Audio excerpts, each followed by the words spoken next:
Shotgun snap to Howard. Pressure coming. He fumbled the football, went down. It'll go as a sack. Howard got back on it, but all the way back at the 5-yard line. Ethan Burke racing in. Longhorns say they've recovered a fumble. Yeah, they did. Jalen Ford recovered it. Ethan Burke, huge game off of injury. Back, Longhorn Weekly with Coach Sark, live from Pluckers, presented by the Texas Lottery. Fitting we have a play from a defensive lineman. We continue our conversation with Longhorn legend Casey Hampton. And Sark, I know his imprints, footprints are all over the building still. They are. So, Casey, I don't know if you know this, but we have portraits of every team MVP in our facility, and in our new facility now, they're right outside of my office door.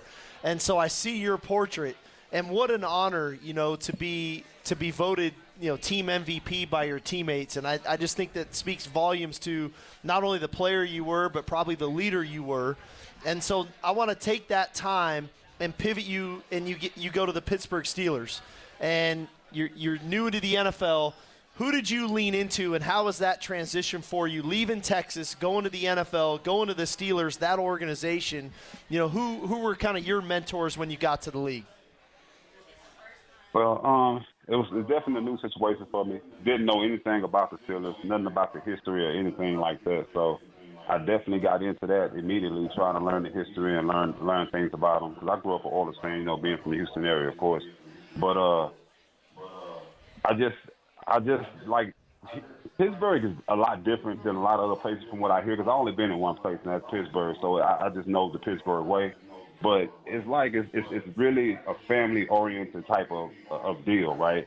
It's like everybody's helpful. Everybody wants to see you do well. Everybody just is just inviting to you. You know what I mean? And I had quite a few mentors from my defensive lineman, from Kimo von Oelhoffen. He took me under his wing. He was the nose tackle when I got there. To Jerome Bettis, he helped me out a whole lot with a whole lot of things. James Ferry, it was a lot of guys, man, and they just really were helpful and just showing me how to do things the right way, how to be a professional, and how not to keep my nose clean and stay out of trouble, man. And I think that's what helped me be there for as long as I was, man. Just those guys really looking out for me and just mentoring me. 12 years, Casey, 5 Pro Bowls, 2 Super Bowl rings, a 3rd Super Bowl. But what did it mean in a storied organization like that to be a member of that 75th anniversary team back in 2007 with all the greats that have come through there? You think of the Steel Curtain and from then on. Man, that was really humbling, man. It was really humbling. Something I never really even dreamed or thought of, man. But when I got that call and they let me know that, man, I was really excited about that, man. That was like a really, really big deal, because I really look up to those older guys who played back in the 70s, man. A lot of great players, man, and to be mentioned with those guys and to be in the same group with those guys, man, was a really, really huge deal for me. Well, what a tremendous journey, Casey, to think about, all that you accomplished in college, and then you go to the Steelers, and guys go an entire career of dreaming and hoping to get to a Super Bowl. You get to 3, you win 2. What's the most memorable moment, Super Bowl moment you have? I think as fans, everybody's always wondering, what's it like? What's the most memorable Super Bowl moment for you in either one of those 2? Man, it's crazy, dude. There's so many. There's so many good things that happen, But I think me being the nose tackle, didn't have a lot of chance to get a sack. Getting a sack in the first game, in the first Super Bowl, being a big part of that victory. And, man, the biggest thing, man, is just having my son on my shoulders after the game, man, and being able to celebrate it with my family. That was the biggest thing for me, man, because it was just a big journey for us, man, and we really enjoyed the ride, man, and I just really enjoyed that time with my family. Finally, Casey, we'll go back to that picture, because you guys combined for 37 years in the NFL. You come to Texas and form friendships and advance, but could you ever dream not only you but your brothers would have that kind of career after UT? Man, it's crazy, ain't it? That's super crazy, man. It's just such a blessing And it's just a tribute to all the hard work, man, that me and those guys put in, man. We worked our ass off, man, and it really paid off for us, and it just shows you what hard work and dedication to get you. Well, Casey, I want to thank you for taking the time and being on here with us tonight. You know, you're always welcome here. Would love to have you back whenever you can. Our doors are always open. I know the guys would love to see you, and you inspire all of us, man. I know our defensive line that looks up to you and what you guys were able to do back then, and that's the type of program obviously we're trying to build. You know, we want to dominate up front, and that's how you win. And so appreciate all that you do. Appreciate the way you represent Longhorn football, man, and all that you've done throughout your career and a life after football. And like I said, you're always welcome, brother, man. Hook 'em. Appreciate you. Already, man. Keep telling boys, keep on using their hands, man, being physical. They'll be all right. That's right. That's right. Hey, Casey, thanks so much for spending some time and taking us down memory lane. That was awesome. We appreciate it. Longhorn legend Casey Hampton. Yeah, that was great. One of the toughest dudes you'll ever come across. All right, we're going to continue as the Longhorns move closer to game number 10 on the season. This is Longhorn Weekly, presented by the Texas Lottery with Coach Sark, and we'll continue in a moment.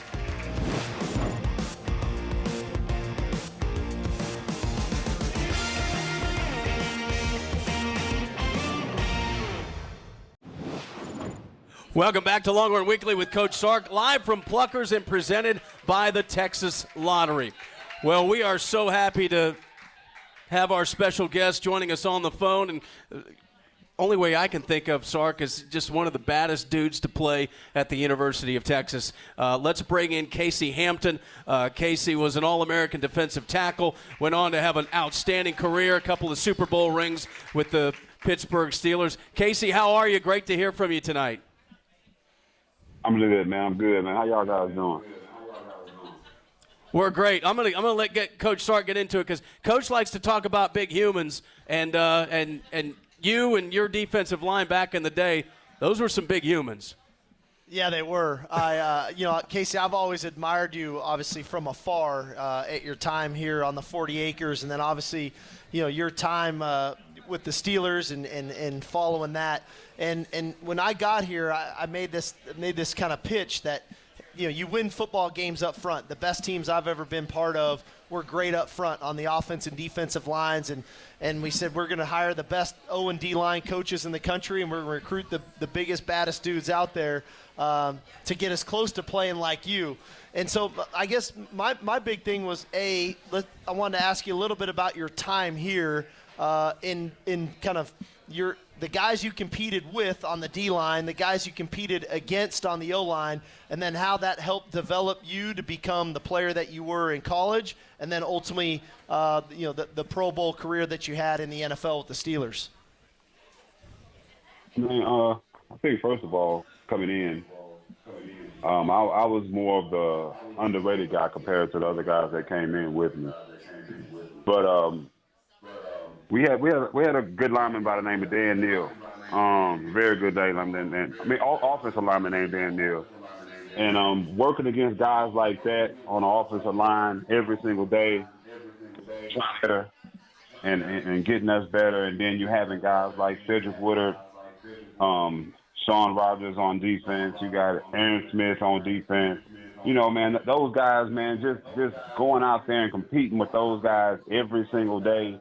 Those guys got your back, and everybody's like great players, man. Like really, really could play, and we really, really pushed each other on and off the field, man, every single day, man. And the competition was great, and I think that's what we really thrived off of, because it was always a competition between us. Like we always try to beat each other in everything that we did. It was always a friendly competition, but everybody was trying to be the best at anything that we did, and like Sean Rogers played D tackle, he would go out there and go against Big Lander at offensive tackle and rush at defensive end. Just going the best against the best, you know what I'm saying? And that's what we had out there, and I think that's what made us great, is we always like play good on good and the better players against the better players. Casey, you mentioned two guys. We're looking at a classic picture. You know it. You, Sean Rogers, Leonard Davis, a Longhorn. I mean, this will go down as one of the best UT photos. I mean, what do you remember about that a few years ago? A few years ago, that was a long, long time ago, man. But I was trying to be nice. I definitely remember. I definitely remember taking that picture, man. It was fun times with us. I remember John came and asked if we want to take the picture, man. And I just remember us laughing and having a really, really good time. And you know, those guys are a lot taller than me, and as you can see on the picture, all of us look the same size. So you know, John had to go find me a few phone books so I can stand on a few phone books, so we can all look the same size. You know, that was kind of a funny deal about that, man. Those guys are some really, really big guys compared to me. Hey, you know, so Casey, our defensive line has been playing pretty good football for us this year, and it's interesting. You know, I was looking at your bio again, just had to think myself through. You know, you were here, and then Coach Brown gets hired, and you're part of kind of building that culture that Coach Brown started and that championship culture here for so many years. And it's interesting, when I got here, Tavondre Sweat was already on the roster, okay? Alfred Collins was already on the roster. Vernon Broughton was already on the roster. And there was a young guy who was not the most highly recruited guy by the name of Byron Murphy, who came in my first class. And now those guys have become kind of the leaders of the team. And I see Byron Murphy, and I think of you about how dominant he is in the interior defensive line. I see what Tavondre Sweat, the type of year he's having to go along with these other guys. And just now going back to thinking about you, how important it is when you're trying to build a team, why the defensive line is so important as a head coach as you're building a team and you're trying to build a team based on physicality and toughness and stopping the run, and then the locker room, right, and how important you guys are in that locker room. Because I know how important these guys are for us now, not only the way they play on Saturdays, but who they are in our locker room. I just want to go back to that time one more time of what was that like, man? What was your guys' kind of impact on Coach Brown of building the type of culture that he wanted, championship caliber teams year in and year out? First of all, that makes you one of the smartest coaches. You know the right way to do it, right? But I mean, I think Mac had dogs. I think, man, me, Big Baby, Sean Rogers, and Sid and Aaron, we wanted it really, really bad, man. Like, we were all physical guys, and that was just our nature, like getting after people, man, and like we always wanted to impose our will and do things, and that was our game. And you know, when Matt came in and Mad Dog came in and brought that mentality that we already kind of had, it kind of fed into the whole team, man. Like, those guys, like follow us, follow what we gonna do.